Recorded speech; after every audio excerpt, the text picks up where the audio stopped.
کیا شان ہے ابو سفیان کی، کفر میں زندگی گزارتا ہے، یرموک کا میدان لگا ہوا ہے، جناب عمر کا دور ہے، غالباً 15 ہجری ہے۔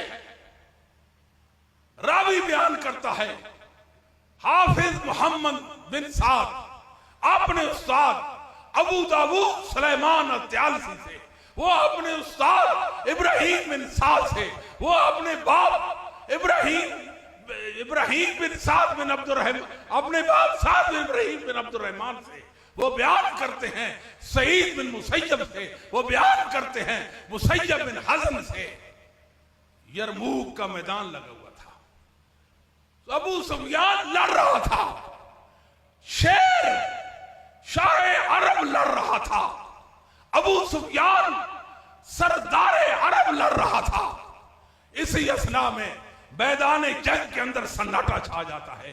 سند آپ کے سامنے پیش کی ہے، اس سند پر کوئی مائی کلال اعتراض نہیں کر سکتا ہے۔ انشاءاللہ العزیز جب تک علماء اہل حدیث زندہ ہیں میں وثوق سے کہہ سکتا ہوں اللہ کے فضل و کرم سے اس سند پر کوئی اعتراض نہیں کر سکتا۔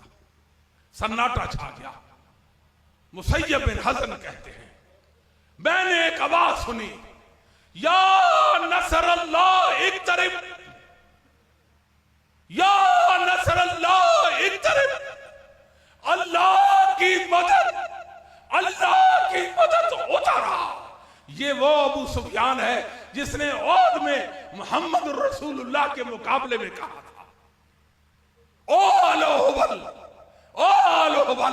ابو سفیان پر میرے اللہ کا فضل ہوا، محمد رسول اللہ پر ایمان لایا۔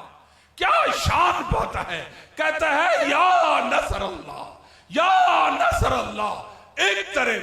آج ہم بھی کہتے ہیں یا نصر اللہ اقترب، وآخر دعوانا الحمدللہ رب العالمین۔